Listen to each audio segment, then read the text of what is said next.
What's going on, guys, and welcome to episode 323 of AskGSM here today for Wednesday, February 5th, 2020. I am Graham GSM Matthews. Hope you guys are doing well. And you can definitely tell we're in the full swing on the road to WrestleMania just because this week alone, and it's only Wednesday morning as I say this, we've had Angel Garza debut on Raw, Rhea Ripley show up on Raw to confront Charlotte Flair, planting the seeds for a WrestleMania match, presumably.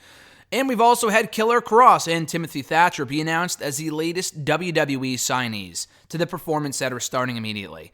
And it's only Wednesday morning. How much better can it get starting tonight? I really want to watch NXT tonight to see if Killer Kross debuts, because I feel like there's a pretty good chance that he will. You know, the whole 2-5-20 shit they were doing last week on the show.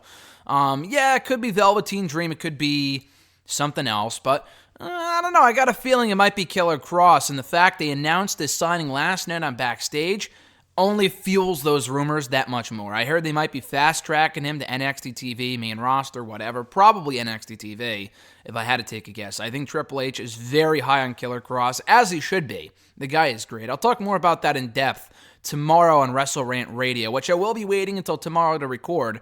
I've been recording it on Tuesday and Wednesday to go up on Thursday the last few weeks, but that's just because of the Royal Rumble and stuff like that.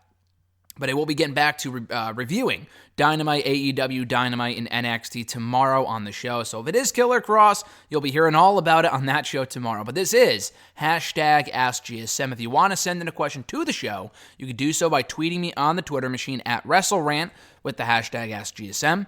Find me on Facebook at facebook.com/Graham.gsm.Matthews. Leave a comment on the post I usually put up on Tuesday nights, if not on the wall itself. And last but certainly not least, drop your question down below in the comment section on this very video. I'll include your question in next week's edition. So without further ado, let's get started here first with FD from Facebook's got a couple questions here.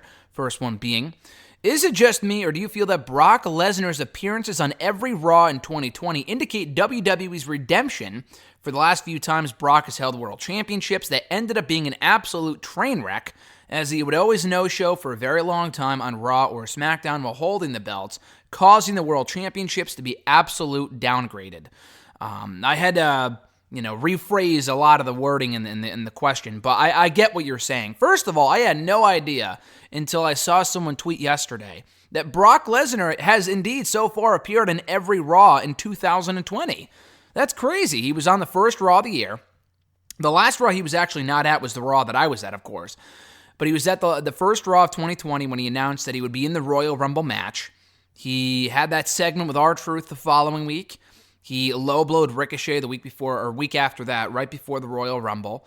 He was on Raw last week, F5ing Drew McIntyre, and then this week he F5'd Ricochet after he won the main event. So I don't think he's advertised for next week, but that means nothing. I don't think he was advertised for the last two episodes either, so that means absolutely nothing.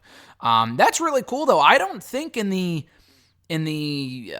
what is it now, 8 years, which is crazy to think about, in the 8 years that Brock Lesnar has been back in WWE, I don't think he's ever appeared on 5 consecutive episodes of Monday Night Raw, maybe 3, possibly 4.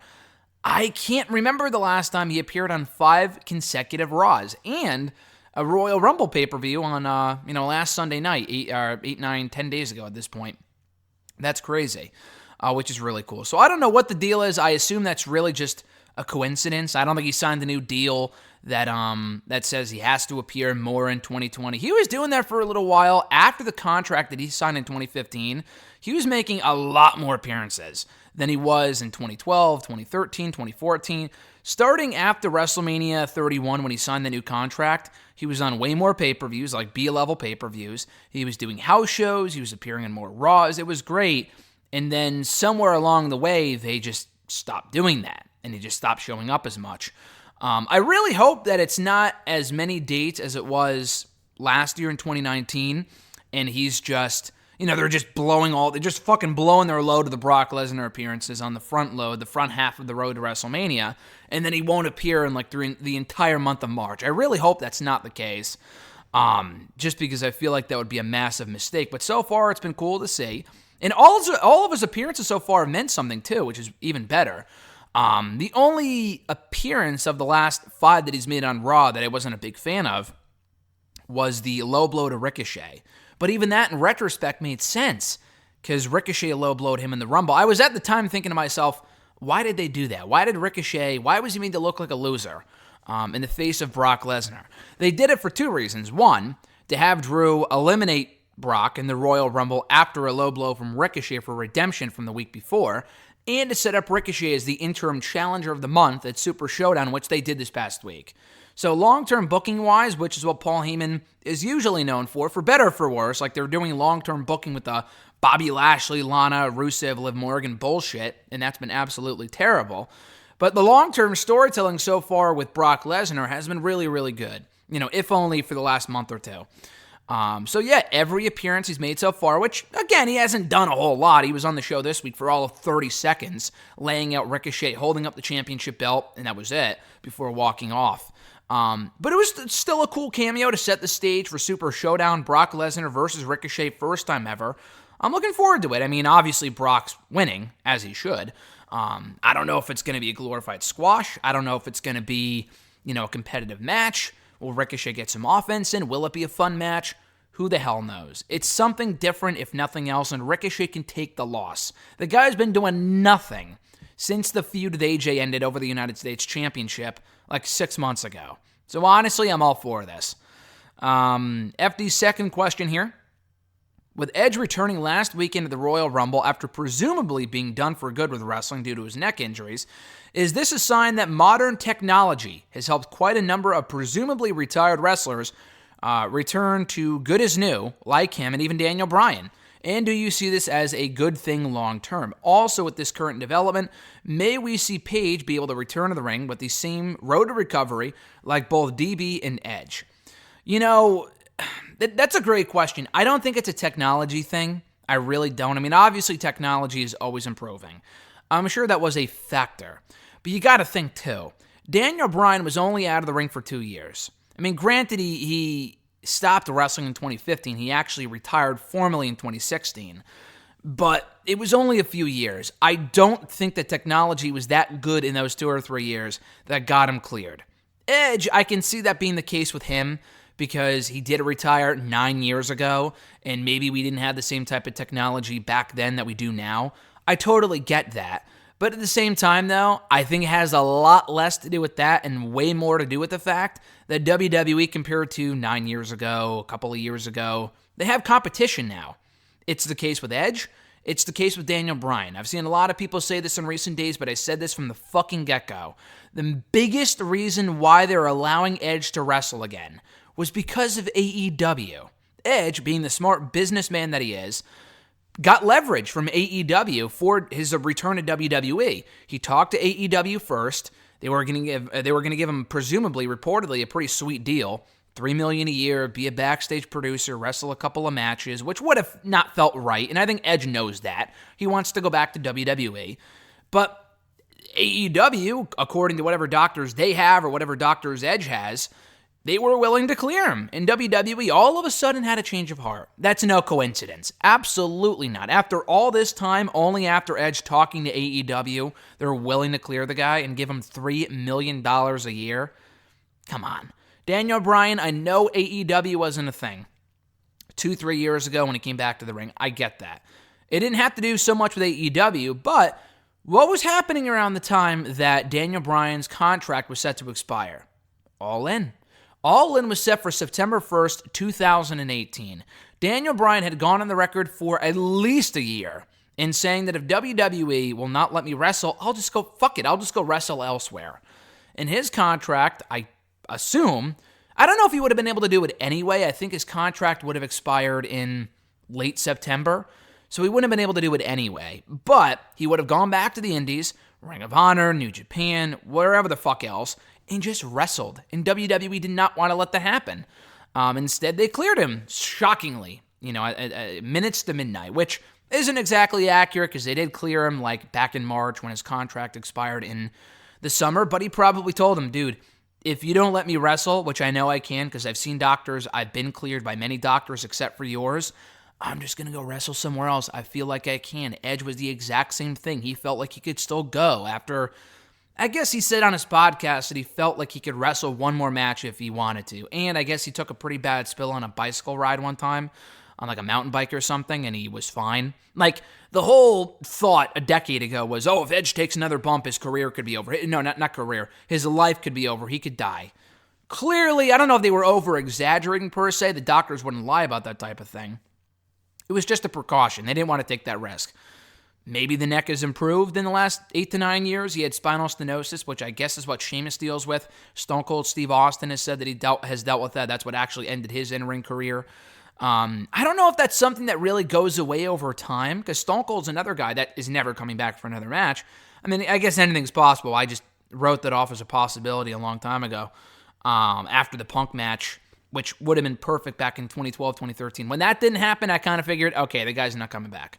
But anyway, with Stone Cold, I think he has even said as well the exact same thing that Edge did. I mean, again, I'm taking this out of context, but he basically said if I wanted to wrestle again, I probably could. I could probably get cleared.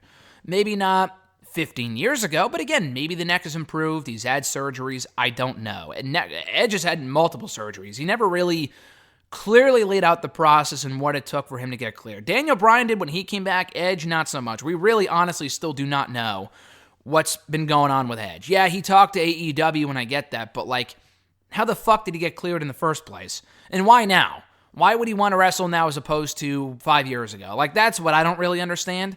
Like, why bother to go through the process of getting cleared now in 2020 as opposed to 2014, 2015, when he was still very much, I mean, he's way more relevant now than he has been since he retired, but I'm talking about, like, people were still wanting him to see him back in the ring at that point. He was 5 years younger. He was on the show a lot more than he has been in the last 2 or 3 years. So I really don't know. But no, I think it has less to do with the technology thing and more to do with the fact that WWE has competition, which is why, this has opened up a lot of possibilities with people saying, oh, this means that Tyson Kidd can come back. Tyson Kidd can come back. Jason Jordan can come back. This guy can come back. Paige can come back. Paige, I think, is a lot more likely. Tyson Kidd when he had that injury with the muscle buster with Samoa Joe in the ring, which wasn't Samoa Joe's fault, it's just shit that happens, he had a 5% chance of living, I guess. So he got really lucky. If I was him, I wouldn't take my chances. Obviously, the guy loves wrestling. He would love nothing more than to get back in the ring. But the thing is, what's the biggest difference between Daniel Bryan, Edge, and Tyson Kidd? Tyson Kidd's not as big of a star. If Tyson Kidd said, hey, listen, if you're not going to clear me to compete, I'll just go wrestle elsewhere, they'd be like, okay, whatever. Like, it's Tyson Kidd. And I love the guy, but Jason Jordan, same thing. He's not going to break the bank. It's fucking Jason Jordan. So, again, same thing. They probably both realize that, I mean, I'm not even sure if another company would be willing to clear them just to sign them, just because it's Jason Jordan and Tyson Kidd. They're not big stars, not in the slightest. It's not going to make a difference if Impact lets them wrestle or not. Honestly, I wouldn't really take the risk, especially in Tyson's case. The guy had a 5% chance of living. Could he come back? Of course. I just don't think he wants to take that risk. Jason Jordan is a different story. I don't know. I doubt it was as serious as Tyson Kidd's, but serious enough to the point where they won't let him wrestle anymore. But he's probably got a pretty sweet gig backstage working as a producer, a lot like Tyson Kidd. Paige is different. She had the opportunity to leave. Her contract expired or was going to expire a couple months ago. She re-signed. So clearly, I know she jokes all the time about wanting to get back in the ring, blah, blah, blah. I think she's put that shit to bed. Because if she really wanted to wrestle, then why not leave when she had the chance? Why not leave when, she could have in 2019 to go wrestle for another company? She probably realizes it's not in my best interest. WWE is paying me a lot of money to stay. She was in a different position than Daniel Bryan. Again, Paige is a big star for the women. She's not as big of a star as Daniel Bryan and Edge. It's just a fact. So she probably realized that. She's got a pretty good gig with WWE. She's on the Fox backstage show. She makes occasional appearances on TV as a manager, as a GM, shit like that. She did the movie with them. So I get it. But I still think, despite that, of those three, Paige, Tyson Kidd, Jason Jordan, and I know this isn't your question, but who would I put my money on to come back at some point? Paige. She's still young enough. She's a much bigger star than Tyson Kidd or Jason Jordan. And I could see her making a one-off in the Women's Rumble if they felt it was safe enough for her to do that. So Definitely, if not a full-on run. I do think Paige will be cleared at some point, whether it be by WWE or another promotion. But again, she's young enough. She's still in her 20s. So she has a decade to get cleared. Edge is fucking 46 and he's coming back. So never say never. Paige will absolutely, I feel, come back at some point, whether it be a one-off, a full-on return. But I feel like it would have more to do with the competition thing than it would, technology's improved. Again, it's a factor, but I really don't think that's the sole factor. FD's next question here. What are your odds of Drew McIntyre leaving Tampa Bay as the first ever Scottish WWE World Champion? And if he succeeds there, how long do you think his reign will last? And what kind of opponents will we expect from Drew once he holds the gold? I do think he walks out as champion. I'm not going to say it's a shoo-in. It's going to happen. It's guaranteed. It's Brock Lesnar we're talking about here. Brock Lesnar beat Roman Reigns when none of us thought that was going to happen.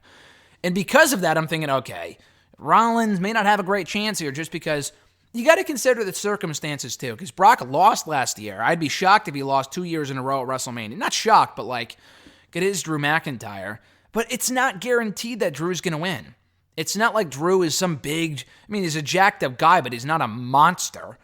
I think a Braun Strowman, if he lost to Brock God knows how many times, and he never beat Brock, what do you think about Drew? Do you think Drew is a shoo-in to win the Universal Championship? I don't think so. Rollins was a different story because he can move, he's quick.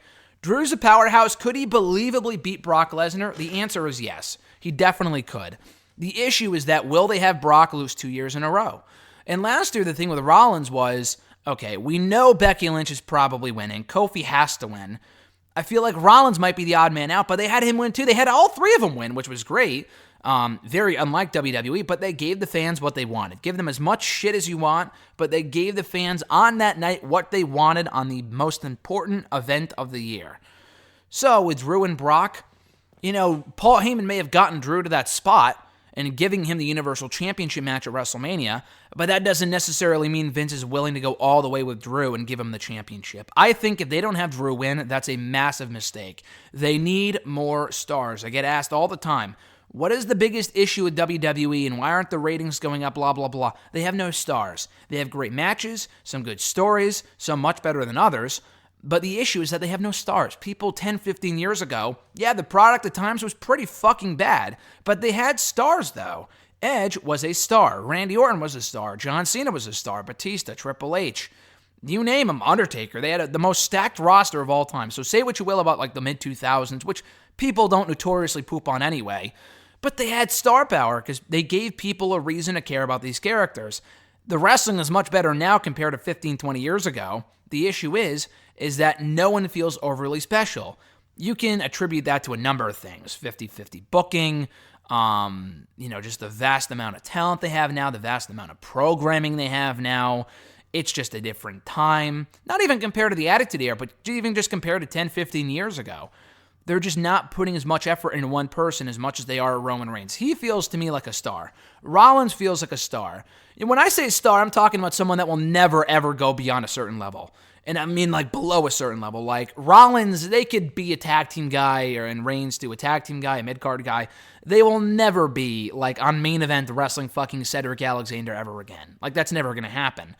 That's happened with people like Ricochet so far. Jinder went right back to being a loser. Kofi is already right back to where he was before. He became a star, and he is a star, but he's not on that level, not by a long shot. So anyway, with Drew, it's not guaranteed that he walks out of that event as the Universal Champion. It's just not. So anyone thinks, it's too predictable. Get the fuck out of here with that bullshit. With WWE, for better or for worse, they're not predictable. They don't always give the fans what they want. So NXT, if anything, might be more predictable than the main roster is, because at least they give the fans what they want. They usually do the right thing in NXT. The main roster isn't the case. So for better or for worse, the Roman finish of the Rumble worked perfectly, because I thought there was a legit shot they would have Roman Reigns win the Royal Rumble again. It's WWE we're talking about here, people.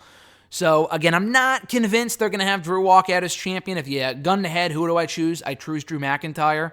They've put so much effort into him so far. He's the perfect package, complete package. It just makes sense to have him beat Brock for that championship. But it's not a shoo-in by any means. If he does win the championship, who do you have him face coming out of the event? Well, there's a lot of possibilities, which is why I like the idea of him as Universal Champion. because there's a lot of people he hasn't feuded with yet, especially as a babyface. You can go back to him and Randy Orton. They still have unfinished business from before the Royal Rumble when Orton RKO'd him, in the Raw right before the pay-per-view. So you can go back to that. If they don't do it before, then I said that in a Bleacher Report article that you could do that as a temporary feud while Edge is out and McIntyre needs someone to kind of feud with, that Super Showdown Chamber, whatever. If they wanted to do it, they could. Him and Orton would be a great feud. That's a feud I think I could really get behind. Him and AJ.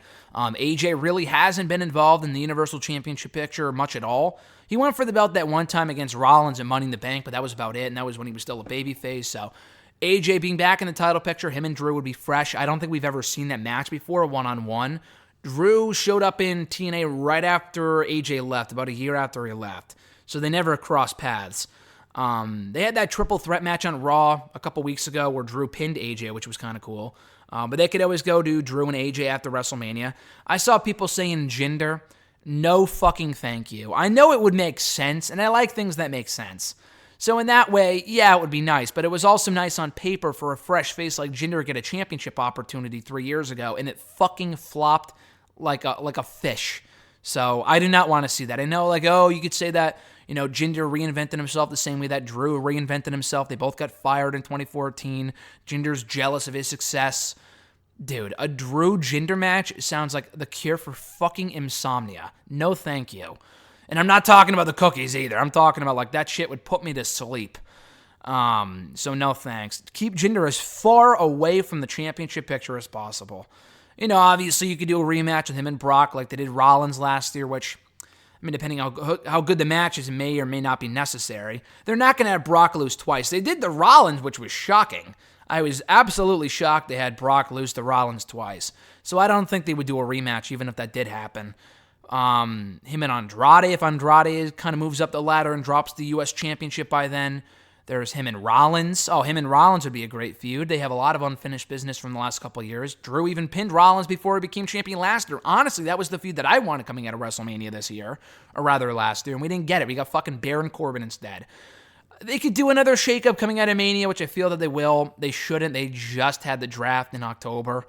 3 shakeups in the span of 1 year is ridiculous.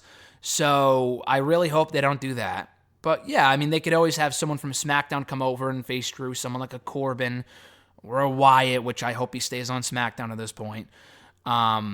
There's a couple different people, which is why I like the idea of Drew becoming champion, because it opens up a lot of fresh possibilities. At Reborn Again, John Ritland from the Twitter and YouTube machine. Check out his show, Real Honesty with John Ritland. Great stuff as always. His first question was, what do you think of the story arc they've got going with Becky Lynch from underdog to overconfident champ in a 12-month period? I'm loving it. I think it's great. They're doing a great job of keeping Becky, first of all, popular, relevant, whatever. I know her reign hasn't been lighting the world on fire, but you can't argue a few different things. One, she's still popular. Maybe not as popular as white hot as she was a year ago going into WrestleMania, but she's still the top women's wrestler in the company right now. There's no doubt about that. Second thing, she has had some very good matches over the course of her reign. She has also been booked very, very well. Becky, I don't think she's gotten beaten in singles competition since she won the championship. I don't think she's been beaten since Asuka beat her at the Royal Rumble. Yeah, she's been pinned in tag team matches. I think Lacey pinned her one time. Asuka pinned her another. Kairi Sane, I think, pinned her another time in tag team matches, but never one-on-one. Which is very impressive. So they're doing a great job of not making her look like a weak champion. WWE's overall done a better job of that. Not entirely. Like with Kofi, though, they did a great job of not having him get beat all the time. He felt he was protected a lot as WWE champion. And then you have people like Nakamura who lose all the time, and then he'll fucking lost the title because he means nothing. The title means nothing. The U.S. champion, same thing. Not Andrade per se, but AJ lost a lot as United States champion. They didn't do a great job of protecting him. The championships, the world championships, obviously Brock's another story, but, Bayley, she's protected for the most part, but she, lost to Lacey one-on-one right before the Rumble, so you won't see Becky doing that shit, or Brock, or, who's the current, the Fiend, he's another one.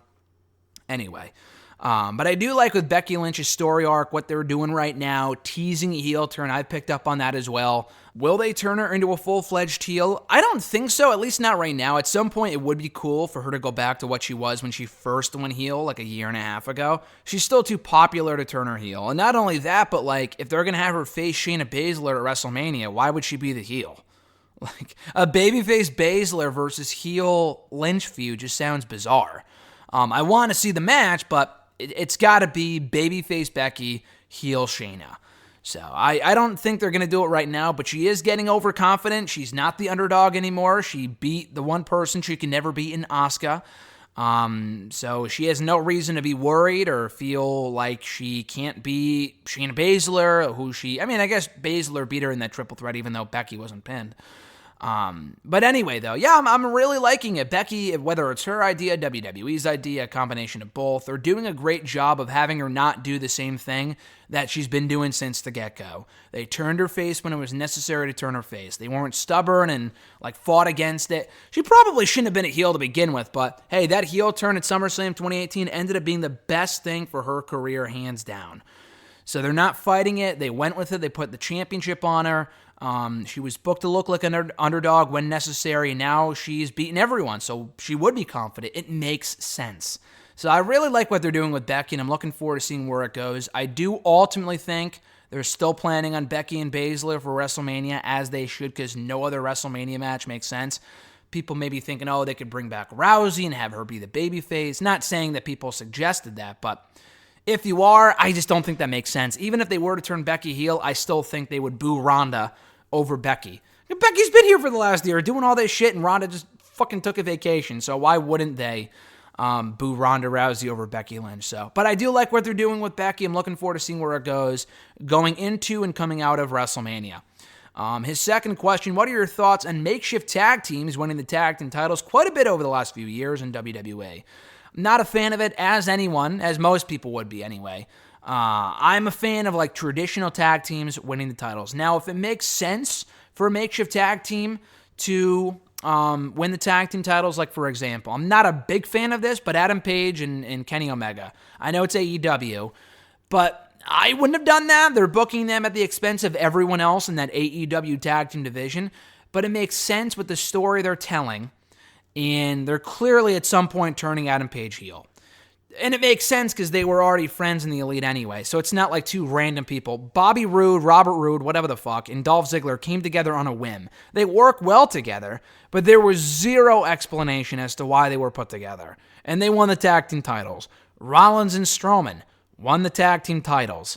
In NXT, we might get new makeshift tag team champions in Matt Riddle and Pete Dunne. Now, I don't want to say everything NXT does is perfect, but I kind of like the idea just because there wasn't really much for Riddle and Pete Dunne to do. But that doesn't excuse the fact that NXT, they probably wouldn't be doing that if their tag team division wasn't as desolate as it is right now.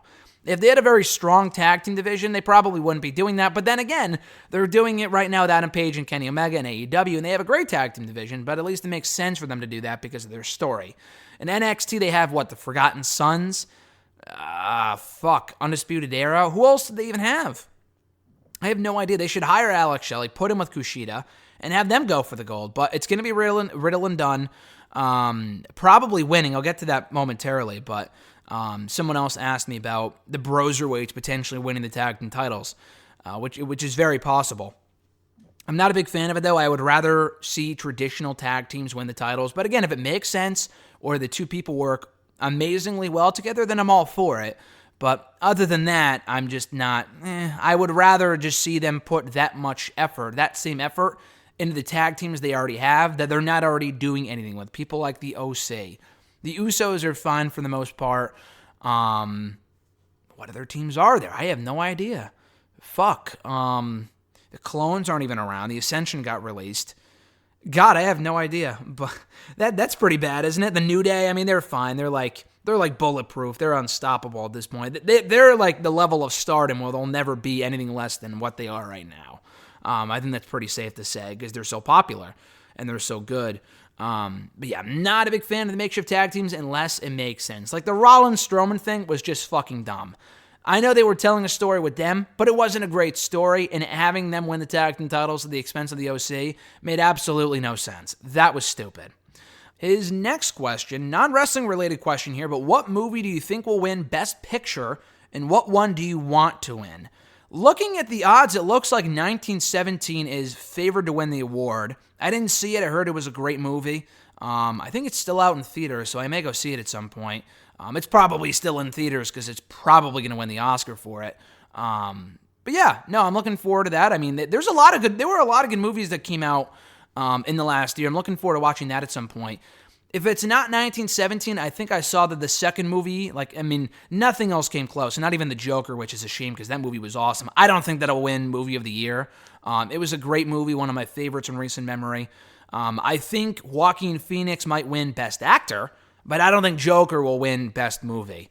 That just aren't the type of movies they usually go for in that type of spot. I think the only other movie that might come close to beating 1917 for the Best Picture Oscar, that Academy Award, is Once Upon a Time in Hollywood. And that was a great movie. So here are my quick thoughts on that. I saw the movie. I didn't like it the first time because I figured it was about the Manson murders, and I know what they are and whatever, but I didn't really know that going in. I didn't really get what they were going for. I didn't really know the people involved because I didn't live through it. I'm not overly knowledgeable about the whole thing. I was kind of bored for most of it, to be honest with you. But then after reading up on it and then watching it again, like a couple weeks ago, my brother got it for Christmas, so we watched it with my dad who hadn't seen it. I liked it a lot more. It was a lot more entertaining. I got the story. A lot more things made sense. So yeah, and I looked, I was paying attention a bit more than I was the first time. The first time I just didn't like it really that much at all. For Quentin Tarantino's latest movie, which hopefully isn't his last. I heard that it would be. I'm not sure that it will be. We'll see. But anyway, I could see that coming close, but I think ultimately there really isn't much doubt in my mind looking at the nominees that it will be 1917. I don't watch the Academy Awards, but I do keep up with the results and whatever. I'm talking like I'm watching a pay-per-view, but I do keep up with who won what on Twitter and whatever. So I didn't watch was it the Grammys or not recently? It was a month ago. It was in early January. I forgot what they were. It was, Joaquin Phoenix was that one too. I think, was it the Emmys? I honestly have no idea. But they did those. The Golden Globes is what it was. It was the Golden Globes. I watched it. I think someone was watching it. I watched a little bit of it. And Joaquin Phoenix's speech was it sounded like he was drunk, but I guess he's just not a social person. Anyway, getting off track here, getting off topic. I do think it's going to go to 1917, but like I said, there were a lot of good movies that came out in 2019. We were really spoiled, and not just classy movies that will win Best Picture, but even Toy Story 4 I thought was a great movie. Avengers Endgame was my movie of the year. I don't care what anyone fucking says. That was my movie of the year for 2019. But between that, Captain Marvel I didn't love, but Far From Home was really good. The Marvel movies were great last year. We had Toy Story. Star Wars wasn't everyone's cup of tea, but that came out last year. We were really spoiled in 2019. I saw 2 or 3 movies a month last year. It Too came out. That was a great movie. There were so many good movies that came out. The Mr. Rogers movie, we watched that, Alexis and I, at the tail end of 2019. Really enjoyed that movie. That was awesome. Dr. Sleep. I wasn't a big Shining fan initially. I only saw the movie, I think, for the first time right before we saw Dr. Sleep, which I know, fucking pitchforks, get him out, I get it. But I finally saw it, and then I saw Dr. Sleep, really liked that movie. God, there were so many good movies that came out. Once Upon a Time in Hollywood, which again grew on me. I thought that was a good movie. Stuber was good. Some not so good movies too. I thought the Escape Room movie was not that good. It was kind of poopy. Very forgettable. The Intruder sucked. Crawl sucked. I know these are all thrillers. But I was looking forward to Intruder, and it was vastly disappointing. Us, honestly, I didn't really like. I really did not care too much for Us. I thought it was a good movie. Weird-ass, swerve ending for the sake of a swerve ending. I already said Toy Story. I like that movie a lot. I did see Frozen 2, but I didn't go see it by myself. Don't get twisted here. Don't get it twisted. I saw it with Alexis and her family because they invited me. So, and again, a lot like with The Shining, I saw the first one right before, a couple days for the first time, right before I saw the second one. And that's another movie. You're probably asking, how have I not seen Frozen? I guess it might be, I don't know. It's more of a recent movie, but I just never got around to watching it until I saw the second one. So that was all right. That was a good movie. There was a lot of shit. Again, there was a lot of shit. Knives Out. Knives Out, dude, was awesome. Knives Out, I think, John, I watched your review on it. I think you said you liked it too. That was a great movie. That was one of my favorite movies all year. I saw a lot of movies last year, and almost all of them were really, really good. So, but I do think the award will go to 1917. John's next question? The next question comes from RJ_Marceau. Mr. Marceau's question was, Push, Repackage, Release. Damn, we're bringing this baby back, which is great. If you haven't been listening to #AskGSM for any stretch of time by any chance, Push, Repackage, Release is like our version of Fuck, Marry, Kill. And we've been doing this now for, 4 or 5 years? At least 4 years. I haven't heard these questions in a while, but RJ's bringing it back with a toughie, too. Keeping me on my toes. Tegan Nox, Io Shirai, and Toni Storm. Fuck. I came up with an answer pretty quick. It's tough, but I did come up with an answer pretty quick when I said this out loud to Alexis. And fun fact for you real quick, too. Alexis, she's been here on the show before, but we haven't done Push, Repackage, Release at all recently, but let alone with her whenever she's been on the show. She loves Push, Repackage, Release. So whenever she's on the show next, please send in the Push, Repackage, Release questions, because she was going back and forth with that last one. She's like, oh, give me another one. And I'm like, I can't think of any. I gotta get questions from you guys in regards to Push, Repackage, Release. But anyway, RJ's was Nox, Io, and Toni. I would push Io Shirai. I mean, that's not even a question. I think all three of them are awesome. All three of them have the potential to be three of the biggest women's wrestlers, just wrestlers, period, on the main roster. They all have potential to be big stars. I just feel like Toni has more of that rock star appeal, so I would repackage Toni maybe into a heel, because she hasn't had the greatest luck lately. She failed to win the NXT Women's Championship against Rhea Ripley at Worlds Collide. She failed to win back the NXT UK Women's Championship at the TakeOver Blackpool 2 show a couple weeks ago, and she failed to win the Women's Royal Rumble. She has not had the greatest luck lately, so turn Toni Storm heel or tweak her character, whatever. Give people more of a reason to care about her. And it breaks my heart to say this, but release Tegan Nox. Maybe they think she's too injury prone. That might be a reason to get rid of her. I don't know. RJ's second question. Who do you think will take the NXT, in parentheses, Women's Championship off of Rhea Ripley? Oh, man. I can see them having Io Shirai win it from her and then promoting Ripley to the main roster. So, I mean, we're going to find out tonight. This might be outdated by the time you listen to it.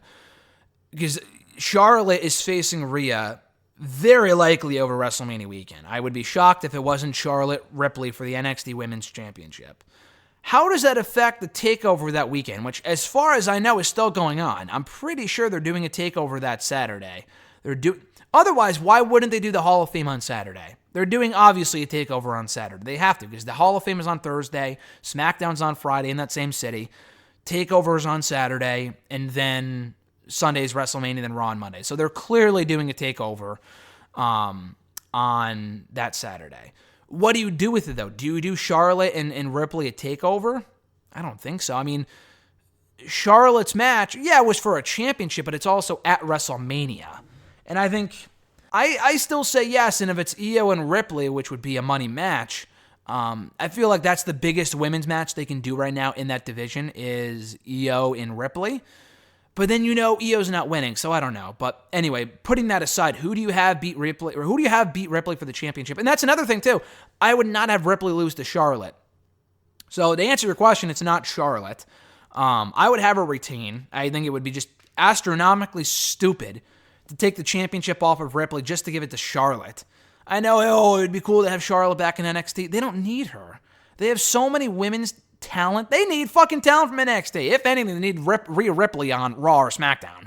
They don't need Charlotte in NXT. They need Charlotte right where she is on Raw. So don't put her in NXT. I don't think she's going to win it, and I don't want her to win it. So if you have Ripley retain, she's not getting called up. Bianca Belair's getting called up. I'm almost positive of that. Right after WrestleMania. I would be shocked if she's not. I really think she's going to Raw the night after WrestleMania, if not soon after. So I don't think Bianca's going to beat her for it. I don't think Charlotte's going to beat her for it. I would love for it to be Shirai. And from a business standpoint, it would make sense. Because Io Shirai, I'm not sure how close they are to leaving. And we've heard all the rumors for months now that they could be going, her and Kairi Sane, to go back to Japan. The Stardom promotion's offering them a lot of money to go back. It's not that they hate WWE. I mean, they've both been stars so far.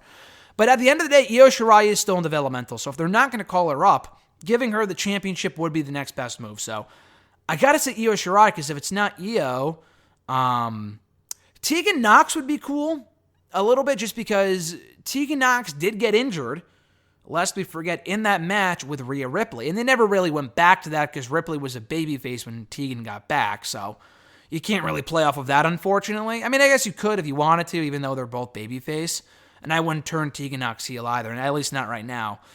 So yeah, either Tegan or Io. I would go with Io, but I feel like they might feed her to Ripley over WrestleMania weekend and she'll lose, because we know she's facing Charlotte the next day at WrestleMania. So I don't know. In a perfect world, Io, but if not Io, then Tegan Nox. At Iwagu91, their first question is, your thoughts on David Benoit wanting to pursue a pro wrestling career? Well, first and foremost, if you haven't already checked it out, please watch the Chris Van Vliet interview with David Benoit from a few weeks ago. It's an absolute must-see interview. He comes across as a little awkward early on. They got comfortable like about a quarter way through the interview. I mean, Van Vliet is great. Chris is awesome, but David himself was a little like, it felt like he was a little socially awkward, but he kind of got over that halfway, quarter way through the interview. But he talked a lot about like, and again, this is his own opinion, but he was like, I want to use my dad's name, and it is his middle name. Chris, I think Christopher is his middle name, which I never knew until I watched the interview. I'm not even sure if that was public knowledge. He wants to call himself Chris Benoit Jr. He wants to use his dad's theme song. He wants to use the same tights, similar tights. I honestly think that's just silly. You know, living up to your dad's legacy, first of all, will never happen. Chris Benoit, regardless of, I obviously can't really forget about what he did in the last few days of his life. But in the ring, he will go down as one of the greatest wrestlers of all time. He will never be his father. Cody Rhodes is a little different too, because he would never know that he's Dusty's kid. So like, yeah, Dusty's one of the greatest of all time, but Cody doesn't have, I don't think anyway, he doesn't have as hard of a time as, no pun intended, hard times, living up to his dad's legacy, because he's doing it in a completely different way. David Benoit, if he wants to live up to his dad's legacy by being his dad, essentially, and yeah, he looks a lot like him, sounds a lot like him, laughs a lot like him, I just think that's really stupid. But here's the thing, though. Here's my biggest concern. He talks all about, I want to do this, I want to do that, I want to work for this company, that company, blah, blah, blah. The guy hasn't trained at all. He was at Lance Storm's Academy for what, a week or two when he quit, like 5 or 6 years ago? We have heard nothing about this guy training since then. He talks a big game, but he has done nothing to make us think that he's going to be in wrestling. He has a pretty good job in, like, I don't know, I forgot what it is, not mining, but something up in Canada that he makes a pretty good living off of, which, I guess he's passionate about wrestling, and that's great, and you can train on the side, but, like, to make it his entire life, I think would be stupid. And not even from a lifestyle standpoint, but, like, the guy's 27, and you're never too old to start training. DDP was like in his 30s, late 30s, early 40s when he won the WCW championship. I get it. But like, the guy hasn't trained at all. And when he was training, he quit. So like, I honestly don't, I think he's going to talk up a big game about, I'm going to be this, I'm going to be that. I want to live up to my dad's legacy. I have zero hopes for this guy. I really do. Like, I hope he succeeds. I hope he does well. I'm not a hater. I'm not a doubter, but like, I'm just going off of what I've seen, what he has talked about. He said in that exact same interview that he's doing nothing right now to start getting training. And he was in training and he quit. And he was training with Lance Storm. Had he continued to train with Lance Storm, he might have maybe, potentially, been in WWE by now. Obviously not with the Benoit last name, I wouldn't assume. But, a lot of people come from that school.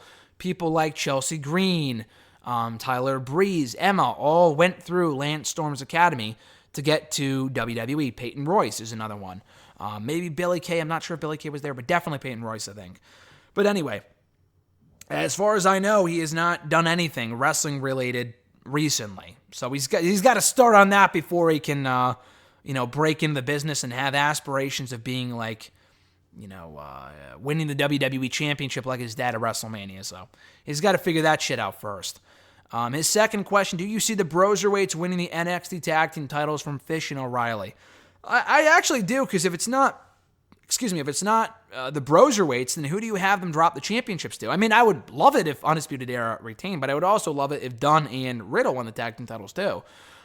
First of all, they've been an amazing tag team. I talked earlier about the makeshift tag team stuff, but Dunn and Riddle are an amazing team. Like, the matches they had in the Dusty Classic were fucking awesome.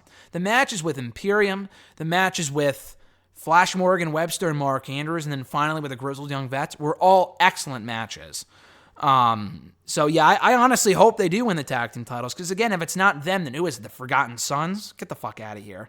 I don't even know what other teams they have. The Brazongo? Fandango's hurt, so that's not happening. I think it will be the BroserWeights walking out as the tag team champions, which I hate because they want to be able to say, oh, I've met every champion in NXT. Yes, I've met all the male champions, but I've never met the NXT Women's Champion. Here's the thing. She's going to an Evolve show in New York City on Leap Day, which is kind of cool, February 29th. And Alexis and I, and probably your brother, are going to that. Rhea Ripley's going to be there doing an autograph signing, as is Keith Lee, and I think Tommaso Ciampa too. So it's a pretty stacked lineup. Rhea Ripley, I guarantee you, regardless of what happens at TakeOver Portland in a week and a half from now, she's not losing that championship before then unless she gets hurt or something. So we're going to be able to meet the NXT Women's Champion, which is awesome.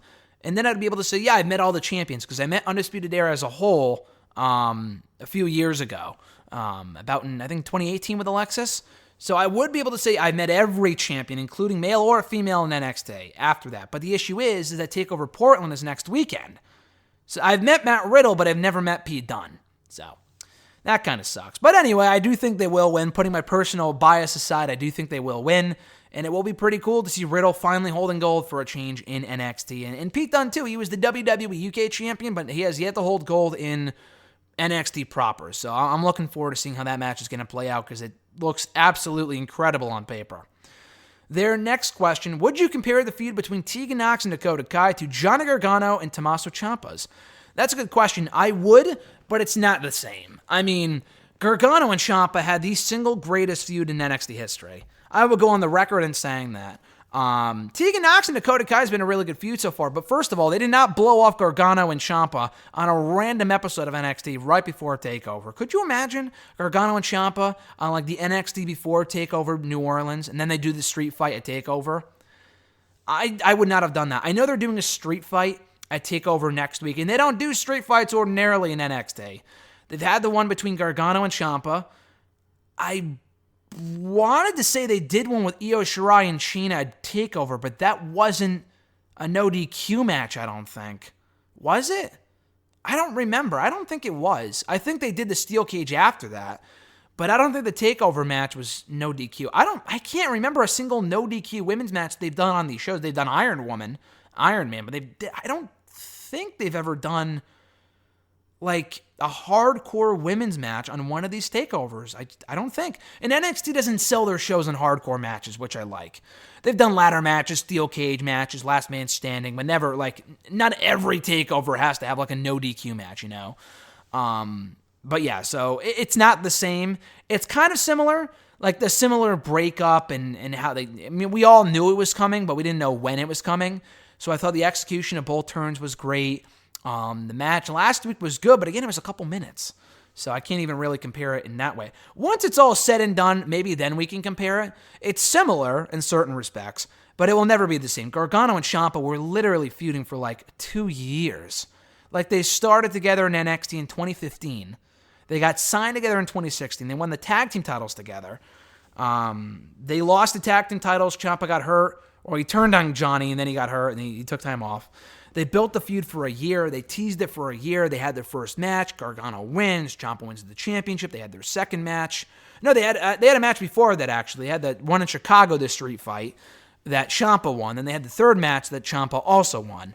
That way, it's not even close. Like, the long-term storytelling there was amazing.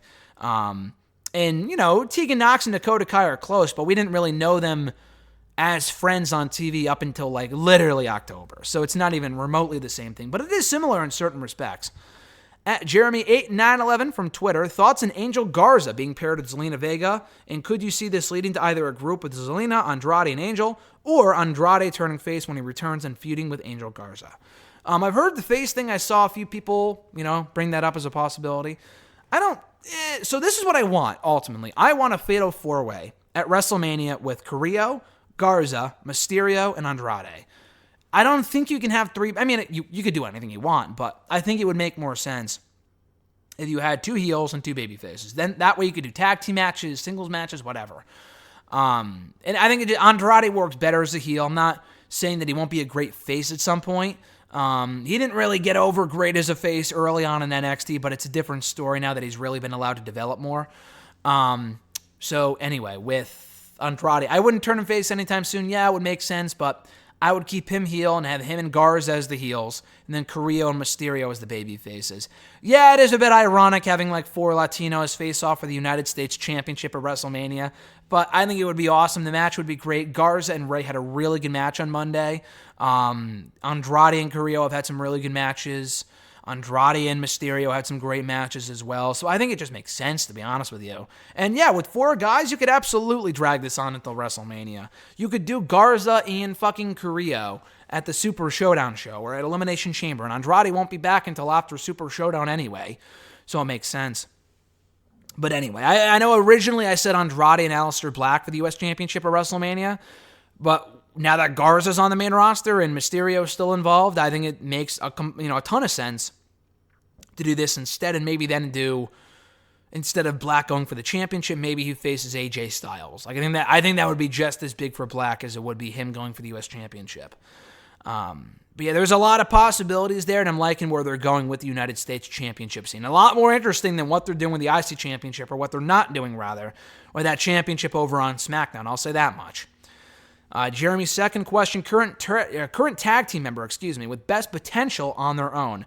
Montez Ford, Otis, Ivar, or Razor, whatever. I mean, this is a no-brainer. Obviously, Montez Ford. Otis is entertaining, but he's not like an amazing in-ring wrestler. He's a great character, but I don't see the guy ever winning a world championship, nor should he.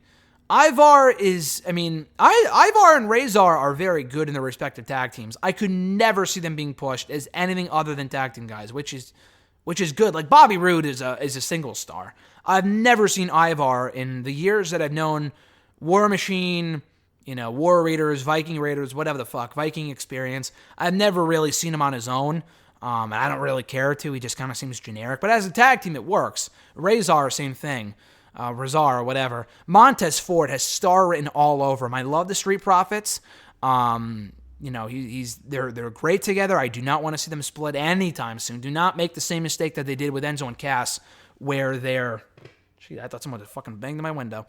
I don't want to see them make the same mistake as they did with Montez, or rather with Enzo and Cass, where they broke them up literally a year of getting them, on the main roster. That would be a mistake, and they should win tag team titles first on the main roster.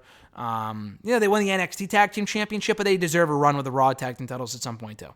So, that being said, Montez Ford easily has the most potential. He's a great wrestler. He's very charismatic. I could absolutely see him being on his own. And hey, maybe you turn him heel and put him with his wife, Bianca Belair. I think that's a money pairing waiting to happen as well at some point. At noob_n_co1991, their question was, do you think Becky Lynch is slowly turning heel during the rematch against Asuka on Raw next week? So basically what he's asking, even though it didn't make a ton of sense, do I think she's in the process of going heel? Yes. So like I said earlier in response to John's question, I do think she is slowly going heel. I wouldn't do it anytime soon just because I think she's facing Baszler at WrestleMania. Because even if she does go heel, who do you have her face? Like, she's already beaten Natalya a million times, Charlotte a million times.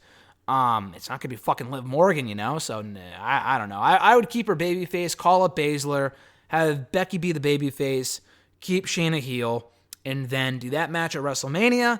And then, yeah, maybe after she potentially beats Baszler, or hey, maybe she loses the championship and she snaps. That would be cool. So, hey, you know what? That's my current prediction. She drops the belt to Baszler at WrestleMania, and she goes heel right afterward. Or she retains and she goes heel either way. Regardless, I think that's where they're headed with this.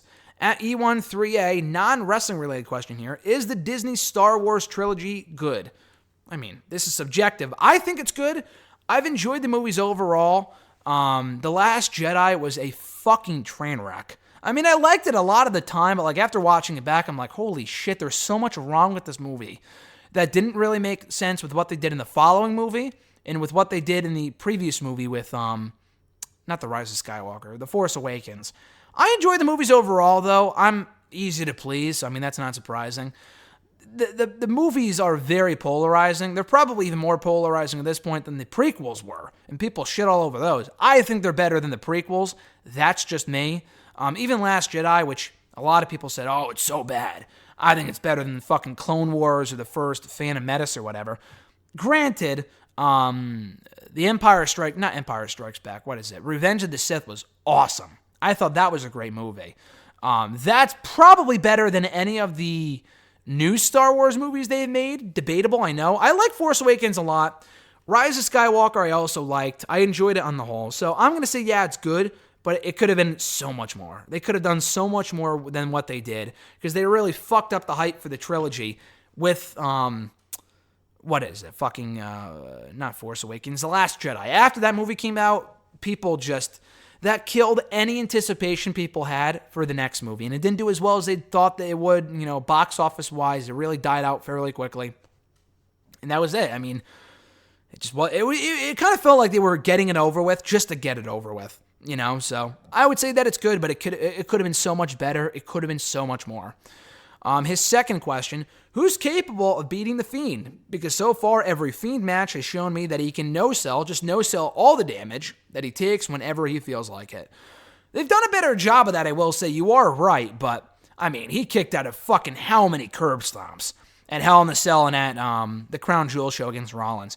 That was bad. He hasn't done that as much with Bryan, which is good. He kicked out of the running knee once or twice, but he didn't kick out of like a million of them. That's just stupid. They should not have done that at the first few pay-per-view matches he had for the Universal Championship. By the way, did I say Universal Championship earlier with Rollins? Or I'm sorry, with Drew? I probably did. I'm just so used to Brock being the Universal Champion. I don't know why. It's the fucking WWE title. I know I'm like an hour late on this, but it's the WWE title. I don't know why I said Universal Champion. Anyway, if I did say Universal Champion, but I'm so used to Brock being champion, that's why. Going back to the Fiend, though, Roman Reigns, obviously. Roman Reigns can beat anyone. This is the same guy that fucking kicked out of 6 F5s at WrestleMania, and he still lost, So anyway, I do think that at some point, it's going to be Roman, and not just at some point, not just that, but at WrestleMania. It's going to be Roman winning the championship, and hey, maybe it's going to be a kick-out fest. Maybe Wyatt kicks out of like a million spears, and then he finally loses. Roman kicks out of like a couple Sister Abigails, 5 or 6 of those. It's just going to be like it's going to be like Rock and John Cena, which was basically a video game. I can only imagine, so... It's going to be Roman Reigns. I can't see anyone else beating Wyatt. It's not just that it just makes sense for Roman to win, but like who else on that SmackDown roster, or even on Raw, unless it's Brock, could do that type of damage to the Fiend and put him down for a 3 count if it's not Roman Reigns? And even Roman Reigns, with the way they booked the Fiend, probably shouldn't beat the Fiend. But I just think it's going to be Roman, and like Daniel Bryan, give me a break. Like I love Bryan, but if they were going to have him beat the Fiend, whether it be at the Rumble or Survivor Series or WrestleMania, then they shouldn't have booked the Fiend to look as unstoppable as he was in those first few matches with Seth Rollins last year. I would be shocked if it was anyone else beating the Fiend for that championship, not named Roman Reigns. So we'll finish off here with Scarlet One's questions. First one being best and worst of the Wednesday Night Wars number 16. I don't think there was anything too notable about this week's shows. I'm trying to think. I usually write it down. I just forgot. The Dusty Tag Team Classic finals were great. The BroserWeights versus the Grizzled Young Vets. The worst of that show, I will say, the Chelsea Green Kaden Carter match wasn't that great, and I would not have had Chelsea Green lose. Shotzi Blackheart got a nice little showcase that was cool. The Tegan Knox Dakota Kai match was fun while it lasted, but I did not like that they blew it off on that show with a decisive finish. You might be saying, she didn't win clean, she used the knee brace. Dude, they shouldn't have had Dakota Kai get pinned on fucking NXT. Save it for TakeOver. Save Tegan Knox giving Dakota Kai her comeuppance until the event. Why would Tegan Knox want to face Dakota now? She's already beaten her. It makes no sense. What else was on the show? I'm trying to think. The contract signing with Ciampa and Cole was great. The Dominic Dijakovic, Damian Priest match was really good. On Dynamite, what did they do on Dynamite last week? Honestly, I have no fucking clue. I really don't. What did they do? The Young Bucks versus the Butcher and the Blade? That was fine. Anything with the Nightmare Collective is just trash. I don't even know if they were on the show, but anything with them is fucking terrible. I don't even know what else they did last week. The Britt Baker promo I remember liking a lot. The heel promo that she cut on the stage was great. What else did they even do? I have no idea. Is that just how uneventful the show is right now? I honestly have no clue. Did they do something with Jericho and Moxley? What did they do with those guys last week? Moxley beat Pac the week before that on the cruise. I don't think he wrestled. Oh, they did the 6-man tag team main event with Private Party and Darby Allin versus Santana, Ortiz, and Jericho. That was a good main event. I don't really remember much about Dynamite. It was a good show, but I thought the Jericho Cruise was better overall. Did you hear about WWE forcing out, quote-unquote, their co-presidents? George Barrios and the other woman. Yeah, I did hear about that. That is not great news at all. I mean, those people have been there for a long time. A long, long, long, long time. And with the Q4 financial reports coming out this week, I think on Friday or Thursday, that is not good.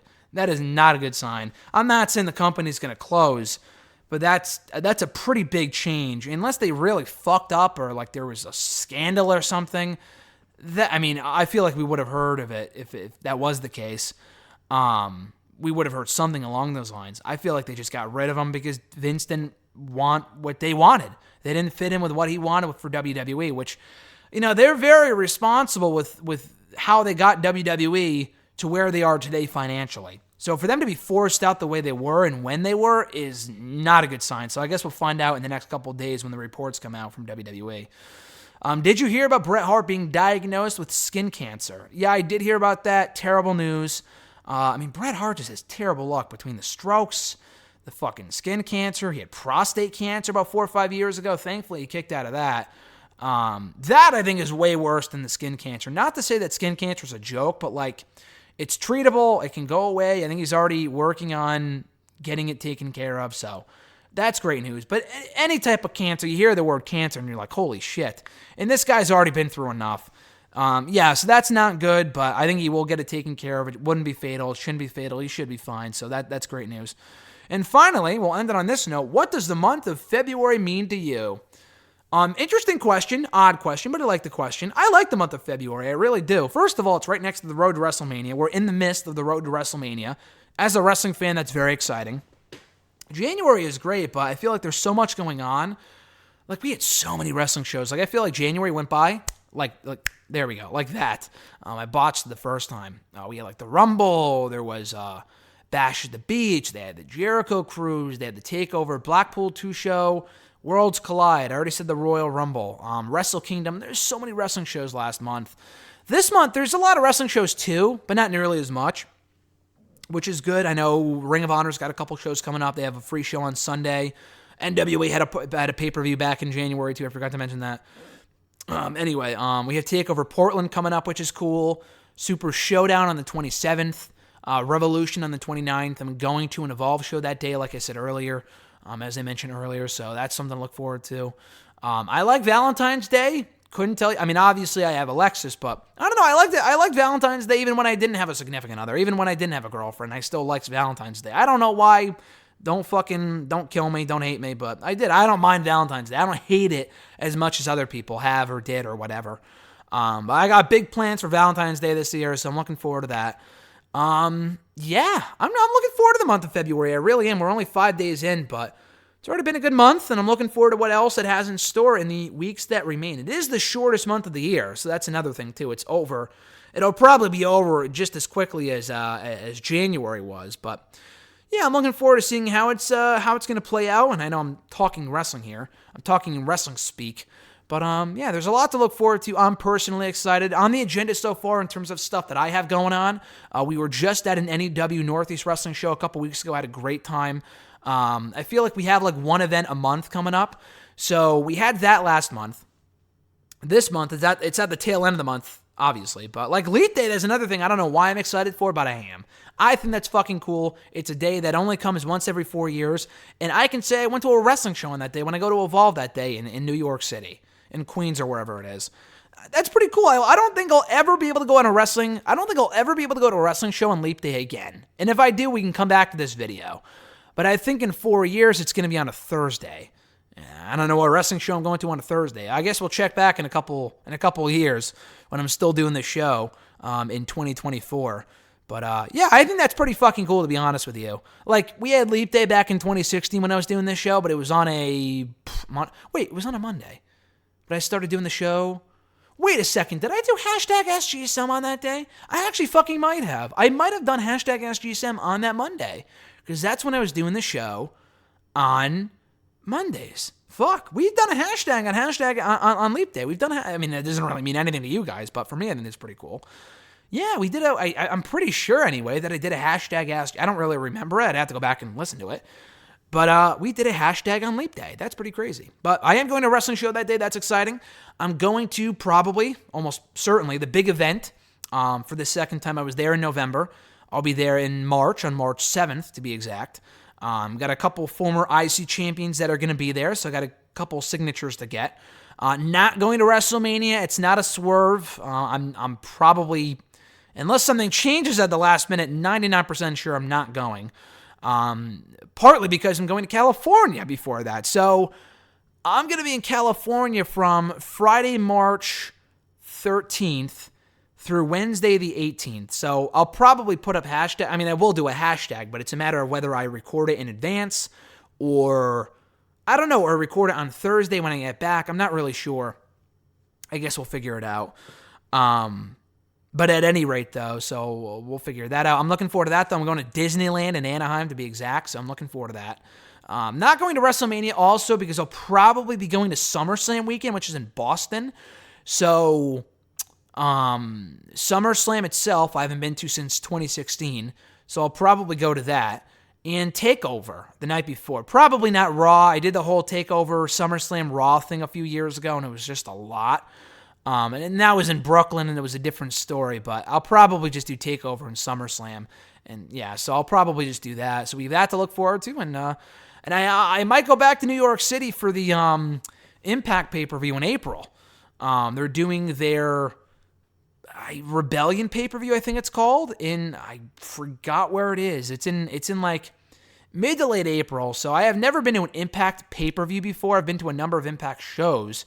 I haven't been in over 5 years, but I might take Alexis to that just to say I've been to an Impact pay-per-view, so might check that out. But again, a lot to look forward to, not just for me, but just in general, going forward in the month of February. So on that note, guys, this is episode 323. Thanks, as always, for checking out the show. I appreciate it. Be sure to like the video, drop a comment, share the video, and subscribe to the channel for more daily content. I think I've put up a video every day so far in 2020, which is cool. And want to keep that streak alive going forward as well, as long as possible. So at any rate, guys, we will be back next Wednesday with another all-new episode of hashtag AskGSM. Again, like I said, please subscribe. We are quickly approaching the 4,000 subscriber mark, which is absolutely insane to me. I wanted to do a 3,000 subscriber celebration. I just never got around to it. And that was like 6 months ago. So hopefully we can do a 4,000 one if we get there soon enough. So subscribe today and never miss a day of videos. Have a great one, guys. Enjoy your Wednesday. Enjoy the rest of your week. I'm GSM Matthews, and I'll catch your ass down the road.